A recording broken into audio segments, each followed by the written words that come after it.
Friends, ఇప్పుడే అందిన వార్త. ఇందిరమ్మ చీరల పంపిణీకి సంబంధించి తేదీ ఫిక్స్ చేసిన సీతక్క ముఖ్య ప్రకటన అంటూ లేటెస్ట్ అప్డేట్ అయితే రావడం జరిగిందండి. సో ఆ వివరాలు ఏంటనేది కూడా వీడియోలో తెలుస్తుంది. వీడియోని చివరి రోజు చూడండి, అర్థమవుతుంది. మొదటిసారి ఛానల్ వస్తే తప్పకుండా సబ్స్క్రైబ్ చేసుకోండి. చూస్తున్నారు కానీ లైక్ చేయడం మర్చిపోతున్నారండి, వెంటనే లైక్ చేయండి. వివరాలకి అయితే వెళ్ళిపోదామండి. దసరా పండుగ సందర్భంగా కాంగ్రెస్ ప్రభుత్వం రాష్ట్రంలోని ఆడబిడ్డలకు బతుకమ్మ కానుకగా చీరల పంపిణీ పథకాన్ని ప్రారంభించాలని భావించింది. గతంలో బీఆర్ఎస్ హయాంలో పంపిణీ చేసిన మాదిరిగానే నాసీ రకం చీరలు కాకుండా ఈసారి నాణ్యమైన చీరలు పంపించడానికి కాంగ్రెస్ ప్రభుత్వం నిర్ణయించుకుంది. ఇవి ఒక్కొక్క చీర 800 వరకు అయితే ఉంటుందని చెప్పుకొచ్చారు. తాము పంపిణీ చేసే 2 చీరల ఖరీదు 1600 రూపాయలు ఉంటుందని కాంగ్రెస్ నేతలు చెప్పుకొచ్చారు. ఇక బతుకమ్మ పండుగకు ముందే ఈ చీరలు పంపిణీ చేస్తారని ప్రచారం జరిగింది.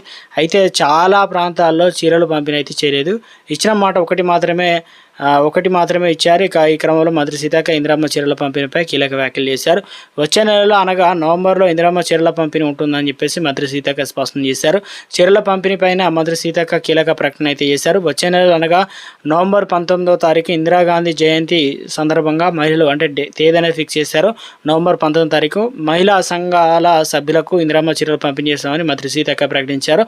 సోమవారం సిరిసిల్ల జిల్లాలో పర్యటించిన మంత్రి సీతక్క ఇందిరమ్మ చీరల పంపిణీపై స్పందిస్తూ కీలక వ్యాఖ్యలు చేశారు. అలాగే ఏదైతే నేత కార్మికులు ఉత్పత్తి చేసేటువంటి దుస్తులు వాటిని మీద వచ్చే ఆదాయం గురించి వివరాలు కూడా అడిగి తెలుసుకున్నారు. ఆ తర్వాత మంత్రి సీతక్క మాట్లాడుతూ సిరిసిల్ల నేతలందరిలో సంవత్సరం అంతా కల్పించేందుకు మరిన్ని ఆర్డర్లు కూడా ఇస్తామని చెప్పేసి వీటికి సంబంధించి విషయంపై సీఎం రేవంత్ రెడ్డి చర్చిస్తామని చెప్పడం జరిగింది.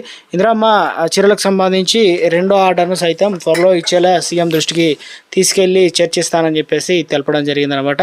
తమ ప్రభుత్వం ఇస్తున్న ఆర్డర్లతో ప్రతి నేత కార్మికుడు నెలకు 25,000 రూపాయలు సంపాదించిన అదనంగా ఉందన్నారు. ఆనందంగా ఉన్నారు. ఇక మహిళా సంఘ సభ్యులకు త్వరలోనే ఇందిరమ్మ చీరలు పంపిణీ చేస్తామని స్పష్టం చేశారు మంత్రి సీతక్క. కాంగ్రెస్ పార్టీ ఇక మొత్తం మీద రాష్ట్రంలో బీసీలకు సంబంధించి ఇక్కడ మనకు 42% రిజర్వేషన్లు అమలు చేసేందుకు కట్టుబడి ఉందని చెప్పేసి ఇందుకోసమే కృషి చేస్తుందని చెప్పేసి తెలపడం జరిగింది. రాష్ట్రంలో సామాజిక న్యాయం కాంగ్రెస్ పార్టీ వాళ్ళే సాధ్యమవుతుందని చెప్పేసి మంత్రి సీతక్క అభిప్రాయపడ్డారు.